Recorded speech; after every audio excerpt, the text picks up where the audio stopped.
American clipper ship, queen of her day.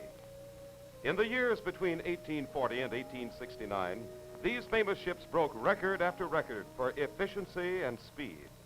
Perhaps the most famous of all clippers was the Flying Cloud, royal indeed among the leaders of international transportation 100 years ago.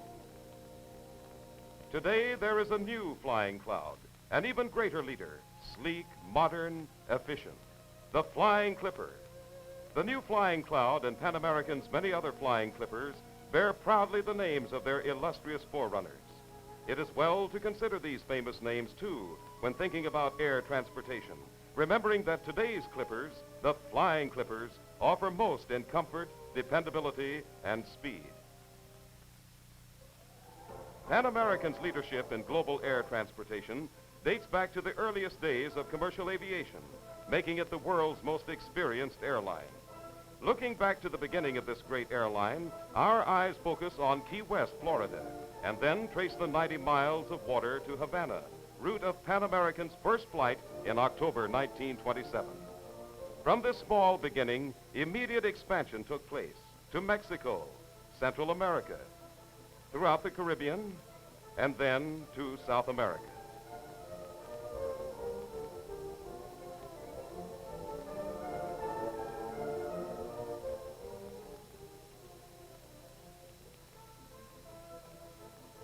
It was across the Pacific in 1935.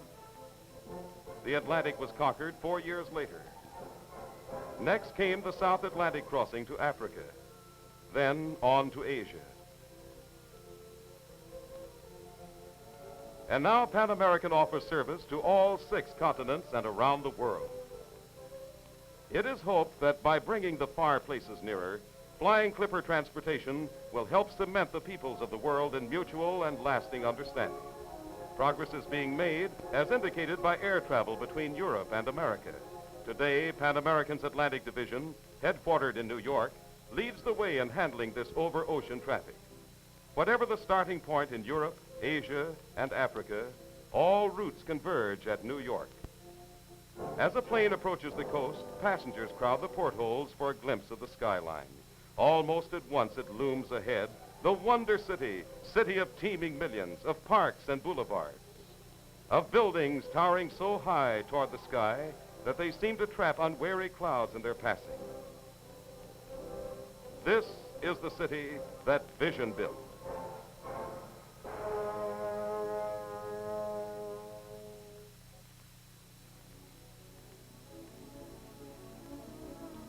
New York Airport, a great terminal from which air transportation can be obtained to any part of the United States, and from which flying clippers depart for Bermuda, the West Indies, South America, Europe, Asia, Australia, and Africa. Our ship comes in, settles gently, and we're on the ground before we know it.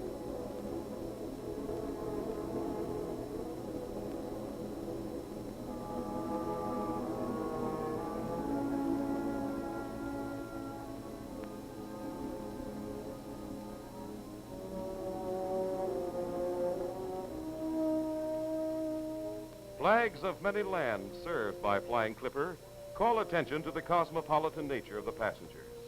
They come from the far places of the earth, on business, in pursuit of pleasure, or perhaps to make a home in the new world. Luggage is unloaded without delay and will be cleared through customs promptly. While this is being done, workmen are also unloading Clipper cargo, air freight that is, which brings world markets to the doorstep of the businessman. This is a very important feature of Pan American service. And in addition to the cargo space provided aboard passenger planes, the system maintains a fleet of special cargo ships for service to all 6 continents.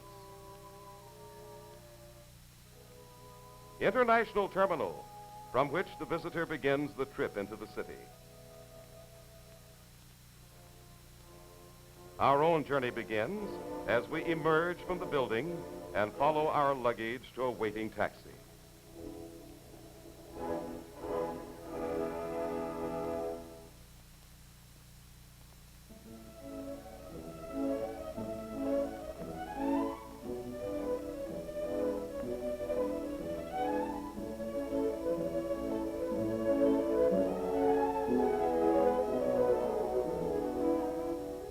Many visitors arrive in New York for the first time by clipper.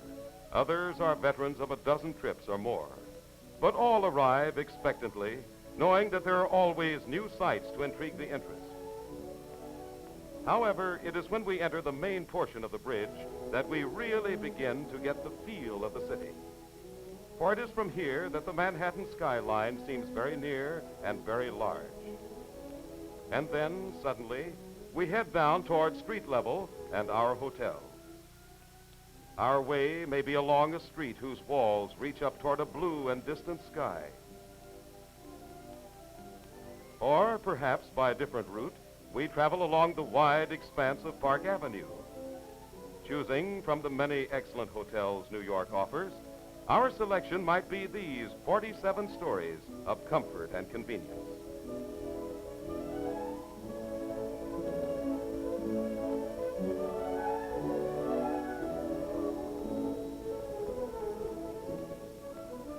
We've just time to secure our room before lunch, after which there is much to be seen.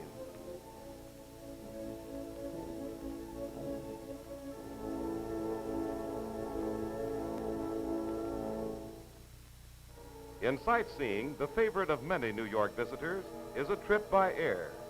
Sightseeing planes operate from a number of nearby airports, and such a trip offers an unforgettable view of the massive gray buildings of Midtown Manhattan.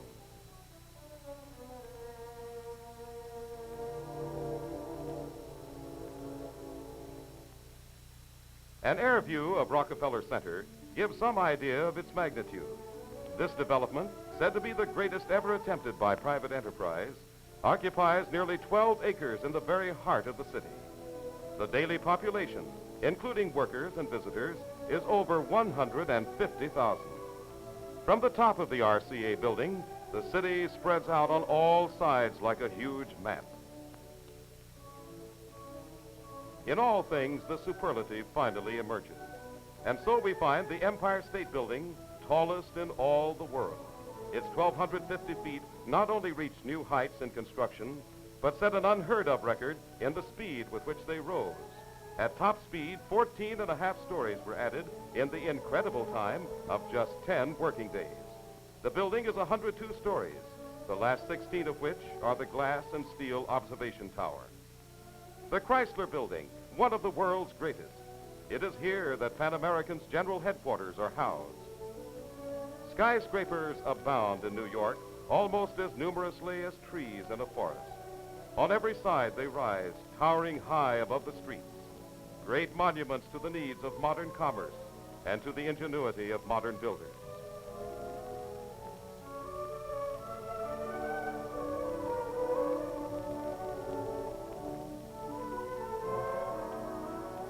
A day of sunshine means crowded streets around Greeley Square. For here at Broadway and 6th Avenue is one of the most important shopping centers in the city. For one thing, the location is in Midtown Manhattan and is easily accessible from all points. Also, some of the largest stores in New York are to be found in this area. Crowds hurry in and out of these great establishments, intent on their business of buying. One of the most interesting shopping crowds, however, may be seen from the upper deck of a Fifth Avenue bus. The avenue has long been known for its stores of distinction. Stores bearing such famous names as Lord & Taylor, Arnold Constable, Saks Fifth Avenue, Best & Company, and Bergdorf Goodman, to mention just a few. Besides the stores, there are any number of smart shops, small, intimate, and very exclusive. In jewelry, of course, there are always Tiffany's and Cartiers. Yes, the Fifth Avenue label is a symbol coveted by style-conscious women everywhere. And the exquisite grooming of the shoppers themselves bears witness that the street's reputation is well earned. It is, indeed, the style center of the nation.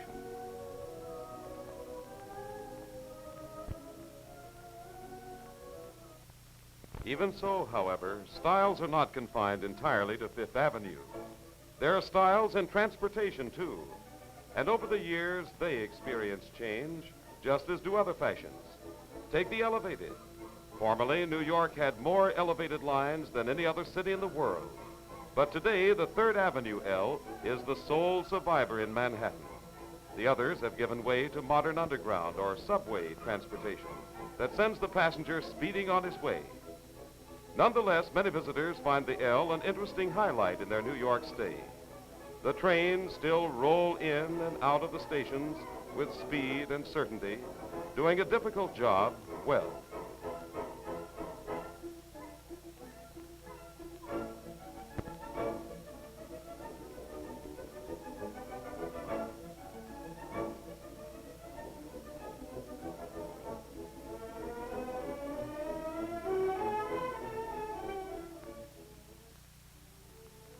In lower New York is City Hall Park, across which rise the 40 stories of Manhattan's municipal building. In the vicinity of City Hall are also concentrated the state and federal buildings, which make this area the center of governmental activities in New York. Lower Manhattan, its pillars of commerce jutting up from the deep ravines through which flow much of the business and finance of the world.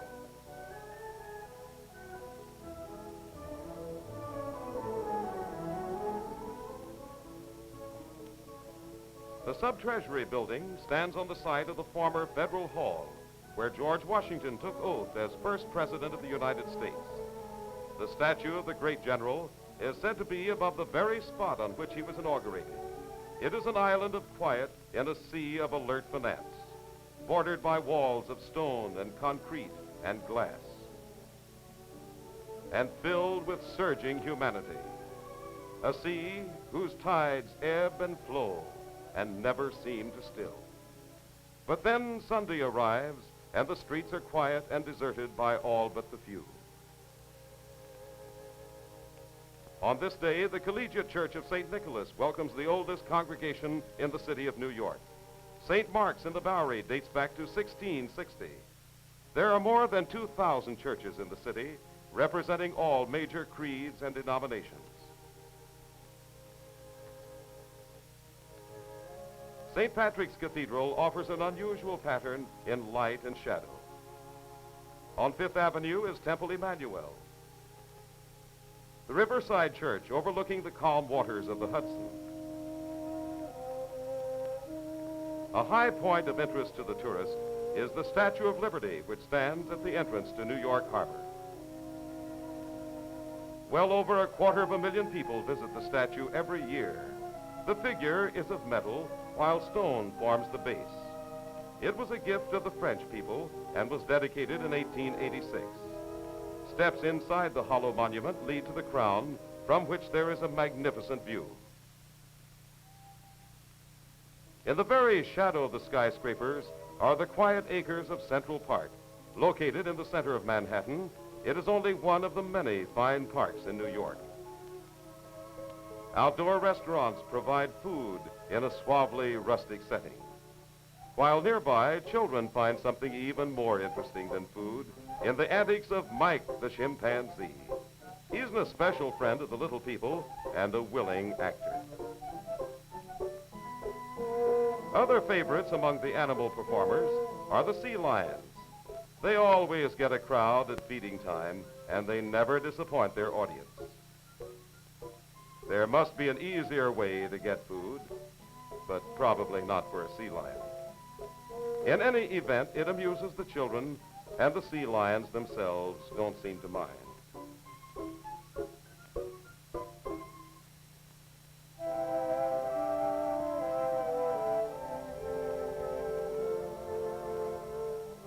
In quieter mood, the visitor may enjoy his leisure in a stroll or merely relaxation. Meanwhile, the children work patiently to strengthen the bond between them and their feathered friends. The more hardy adventurers among the junior set put out to sea on a long, long cruise. Landfall at last, but it's still in the heart of New York.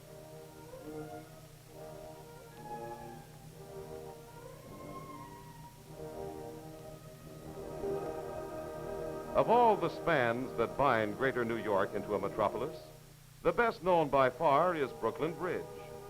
For over half a century, it has done its job of carrying traffic between New York's largest boroughs. There are more than 60 bridges that connect the sprawling communities of the metropolitan area and bind them into a unit. These bridges, plus a number of underwater tunnels and the various ferry services, have made the difference between merely a large city and a world metropolis. Without them, Manhattan would long ago have reached its peak and strangled within its island boundaries. These arteries, then, carry the blood of life to the heart of New York.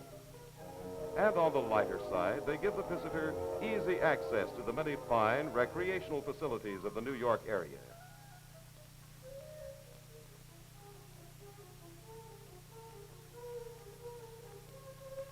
Highways leading from the bridges often make use of the cloverleaf pattern. This marvel of the engineer's art is especially effective in separating traffic and routing it to its many destinations. Smooth concrete roads bordered by carefully tended parkways make driving a real pleasure. The way leads past impressive buildings and along roadways lined with attractive homes. These homes are largely those of New Yorkers who prefer the more casual freedom of the open countryside. This is expressed in the well-groomed lawns with their profusion of flowers.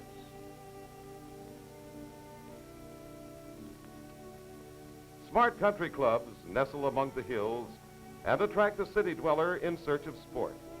Their surroundings add much to the pleasure of the game. Among the better-known, Westchester Country Club is rightly celebrated as having one of the fine golf courses of America. In season, its greens and fairways always have their quota of gentlemen and their ladies who staunchly follow the trail of the elusive golf ball. The nautically inclined visitor will welcome the many opportunities for boating when wind and weather are on the side of the sailor.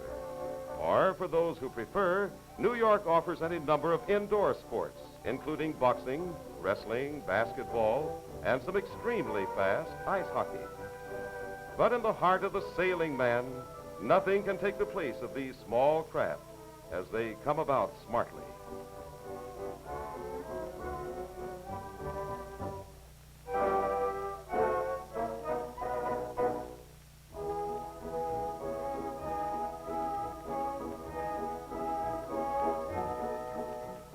For the tennis enthusiast, there are any number of fine courts available within easy reach of the city, and many others within the city itself. The West Side Tennis Club at Forest Hills is sometimes the scene of the Davis Cup play when the matches are held in the United States. In addition, there are many other national and international matches played here. Forest Hills courts know the great names of the tennis world. Followers of the game take their sport seriously on the sidelines as well as on the courts. The summertime visitor from abroad finds his fellow countrymen represented among the contestants, each doing his best for the homeland. A different kind of sport here, the great American game of baseball. However, the game is certainly not limited to America anymore. Its popularity is international. Over 70,000 people jammed the stadium for a World Series game played between the leading teams of the two major leagues. A similar story is to be found in football. Professional teams attract considerable interest, but college games surpass them in both attendance and color. The excitement runs high as a thrilling college game finds the team in red driving relentlessly down the field. And now the offensive team takes to the air with a beautiful forward pass. The next play gains a yard or so through the center of the line and puts them in scoring position. And then, despite a gallant defensive stand, the ball carrier plunges across the goal line for a 6-point score.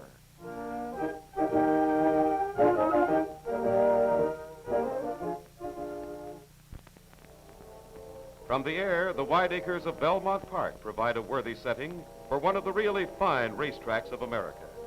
No thought has been spared in the park's arrangement or in the beauty of its surroundings. These, in turn, serve to set off perfectly the attractiveness of some of the feminine patrons. Attractive, too, is this stairway to the clubhouse. Its design is considered quite unusual. The colorful parade to the post, which has included many of the world's finest horses, was a Belmont first. They're off.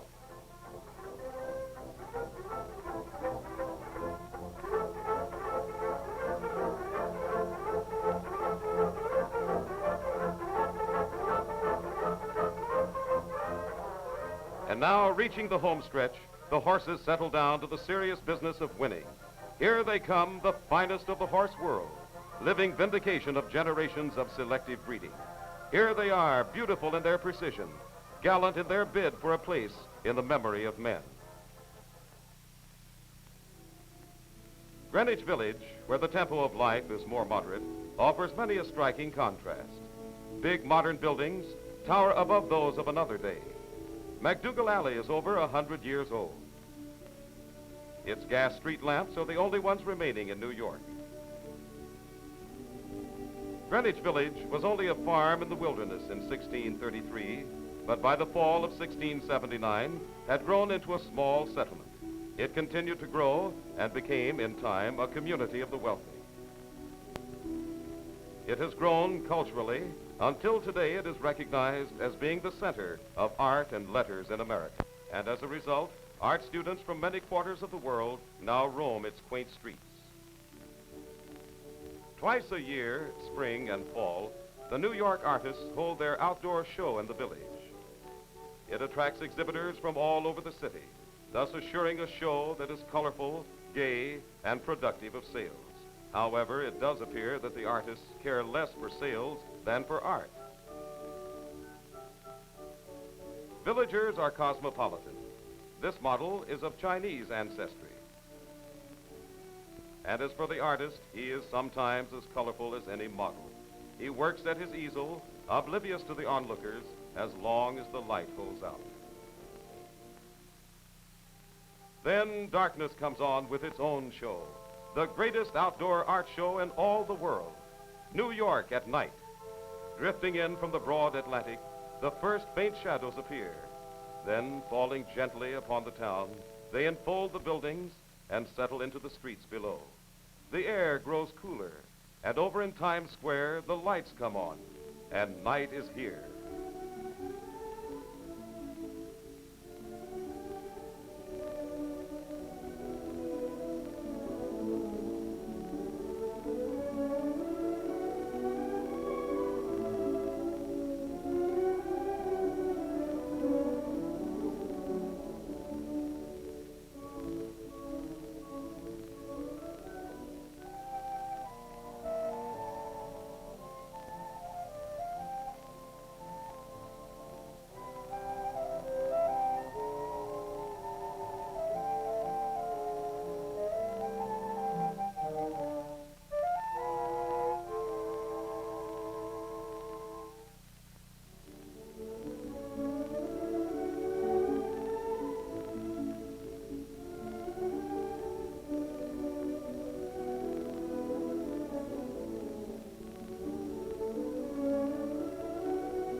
The finest of the world's entertainment and the greatest of the world's entertainers greet the visitor to New York. The traveler from overseas finds familiar names from his own country among the actors who have received acclaim in the theater. Besides the legitimate stage, there's the Metropolitan Opera, many foreign language theaters, and almost always a Hollywood star or two may be seen.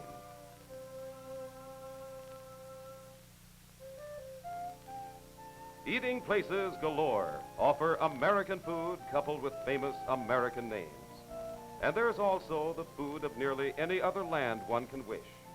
The city is dotted with colonies of all nationalities, and these have established their own restaurants, specializing in the food for which their countries are famous. These things are New York. And here, where a million lights are only a handful, Times Square, crossroads of the world, twinkles a friendly invitation. Yes, an invitation and a welcome await those who come on wings to New York. And Pan American invites you to make your trip by Clipper, now in service from all 6 continents. Many new type Constellations fly the Clipper routes, their greater speed allowing more time in Manhattan. From a number of points, it is merely an overnight trip, since a journey of 3,000 miles or more is only a matter of hours.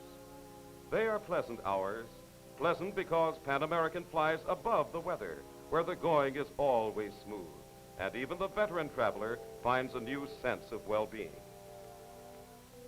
Actually, Clipper passengers look down on the weather from high above the clouds as they fly in round-the-clock comfort. Their comfort is assured by attentive service on the part of highly qualified personnel, and their hours aloft are made more enjoyable by the excellent meals served.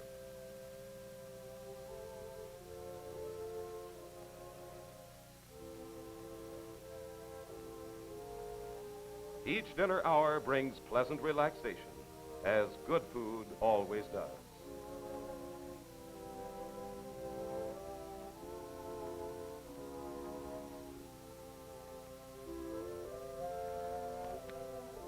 An added feature are the sleeper planes, which serve on many flights and whose equipment is the last word in comfort and convenience. Thoughtful consideration has been given to every need. Feminine passengers especially will approve the superb appointments of these big modern ships. Designers have made clever use of every inch of space. Berths, for instance, are roomy, and the cool white sheets invite the traveler to retire early and sleep soundly. Pleasant dreams, says the stewardess. Sleep well, and we'll be in Manhattan in the morning. Pleasant dreams and a pleasant visit. New York, ever famous for its hospitality, extends a warm, friendly welcome. And New York is just over the horizon. So follow the sun, go west with the Clippers. Consult your travel agent or the nearest Pan American office and embark upon a delightful adventure. Travel on Wings to New York via the world's most experienced airline.